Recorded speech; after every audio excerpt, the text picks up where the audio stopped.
चलित निर्वाचन में नियोजित होगा प्रिजाइडिंग और पोलिंग अफिसर मानकर रैंडमाइजेशन आज पूर्वाह्न एनआईसी सम्मेलन कक्ष अनुष्ठित हो जाइछि। निर्वाचन कमिशन और राज्य मुख्य निर्वाचन अधिकारी निर्देश क्रमे जिला निर्वाचन अधिकारी निर्वाचन पर्यवेक्षक और रिटर्निंग अफिसर मान उपस्थित रैंडमाइजेशन अनुष्ठित होइथिला।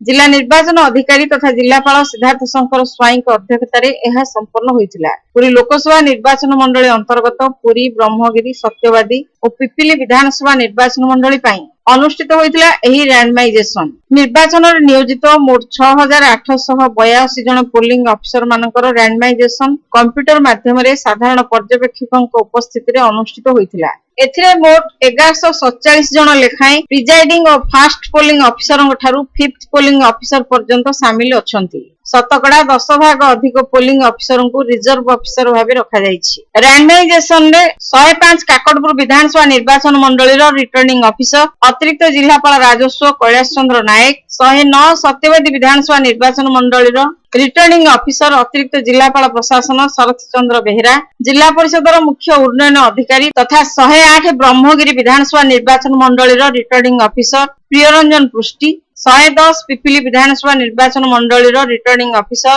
नीलमाधव माझी, डेप्यूटी कलेक्टर राकेश कुमार पंडा, राष्ट्रीय विज्ञान केन्द्र डीआईओ विश्वनाथ पंडा, जिला क्रीडाधिकारी चंदन कुमार साहू और निर्वाचन विभाग कर्मचारी माने उपस्थित थिले। रैंडमाइजेशन आधार रे द्वितीय पर्याय प्रशिक्षण अनुष्ठित हेबो बोली निर्वाचन विभाग पक्षरु कहा जायछि।